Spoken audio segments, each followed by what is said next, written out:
2 October 2012 Pune. फक्त 19 वर्षाची एक मुलगी बर्थडे पार्टीला जाते आणि दुसऱ्या सकाळी तिचा मृतदेह सापडतो। पोस्टमॉर्टम रिपोर्टमध्ये लिहिलं जातं, शरीरात अल्कोहोलचं ओव्हरडोस आणि शरीरात एका पुरुषाचं हृदय। होय, स्त्रीच्या शरीरात पुरुषाचं हृदय। यानंतर त्या रात्री पार्टीत उपस्थित असलेल्या 17 जणांचे DNA टेस्ट घेतले जातात, पण आश्चर्य म्हणजे कोणाचंही सॅम्पल जुळत नाही। त्यानंतर हा केस क्राईम ब्रांचकडे आणि मग थेट CBIकडे सोपवण्यात येतो। हा केवळ एक मृत्यू नव्हता, तर एक रहस्य होता, भारताच्या सर्वात गोंधळात टाकणाऱ्या केसमधील सनम हसन मर्डर मिस्ट्री। कहाणी सुरू करण्याआधी व्हिडिओला लाईक करा, चॅनलला सबस्क्राईब करा, जेणेकरून अशा खऱ्या शिकवणी देणाऱ्या गोष्टी सर्वात आधी तुम्हाला मिळतील। ही कहाणी सुरू होते पुण्यात राहणाऱ्या सनम हसन नावाच्या मुलीपासून। वय फक्त 19 वर्ष। ती पुण्यात राहून फॅशन डिझायनिंगचं शिक्षण घेत होती आणि सेकंड इयरमध्ये शिकत होती। तिचं कुटुंब, आई वडील आणि मोठा भाऊ मुंबईत राहत होते। पैशाची कधीही कमतरता नव्हती, पण सनम स्वतःच्या पायावर उभं राहायचं स्वप्न बघत होती। म्हणूनच ती मुंबईहून पुण्यात आली होती। इथे ती अभ्यासाबरोबर पार्ट टाईम जॉब करत होती। मुंबईच्या फिनिक्स मॉलमधील एल्डो शोरूममध्ये, शिवाय ती फुटबॉल प्लेयर होती। म्हणजे एकंदरीत सर्व क्षेत्रात पुढे जाणारी आत्मनिर्भर मुलगी। 2 ऑक्टोबर 2012 हा तिचा बर्थडे होता। तिचे आईवडील मुंबईहून पुण्यात आले। दिवसभर त्यांनी एकत्र फिरून खाऊन पिऊन मज्जा केली। तेव्हाच सनमने सांगितलं की रात्री तिच्या शोरूममधील सहकारी मोहनीश विजय याने तिच्या बर्थडेसाठी पार्टी ठेवली आहे।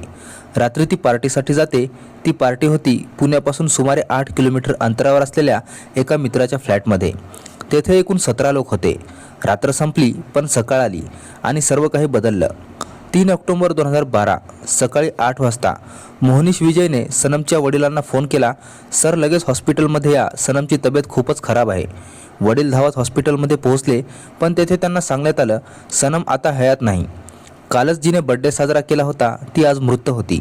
आई वडील पूर्णपणे कोसळले। पोलीस घटनास्थळी आले। बॉडी पोस्टमॉर्टमसाठी पाठवली गेली। पोस्टमॉर्टम रिपोर्टमध्ये धक्कादायक माहिती आली।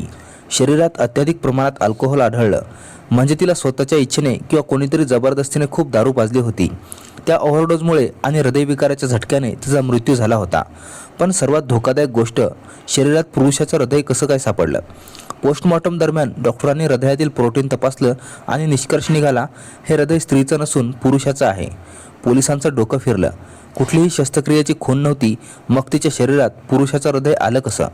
यानंतर पोलिसांनी तपास सुरू केला। त्या रात्री पार्टीत असलेल्या सर्व 17 लोकांची चौकशी करण्यात आली। सर्वांचे DNA सॅम्पल घेतले आणि सनमच्या शरीरातून मिळालेल्या सिमेन्सशी जुळवले। परिणाम एकही जुळला नाही। मोहनचाही DNA जुळला नाही। म्हणजे त्या 17 पैकी कुणीही तिच्याशी शारीरिक संबंध ठेवले नव्हते।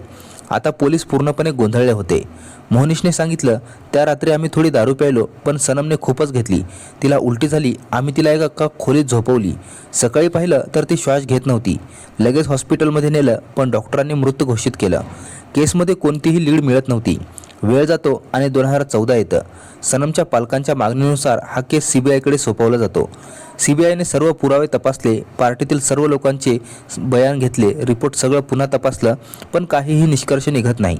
यानंतर CBIला समजतं, पोस्टमॉर्टमच्या दिवशी एकूण 5 बॉडीज तिथे होता आणि व्हिडिओग्राफी केलीच गेली नव्हती। म्हणून शक्यता मांडली गेली की डॉक्टरांकडून 2 हृदय अदलाबदल झाली असावीत। म्हणूनच सनमच्या रिपोर्टमध्ये पुरुषाचं हृदय नोंदवलं गेलं। हा फक्त एक मेडिकल मिस्टेक असू शकतो, पण खात्रीशीर पुरावा नव्हता।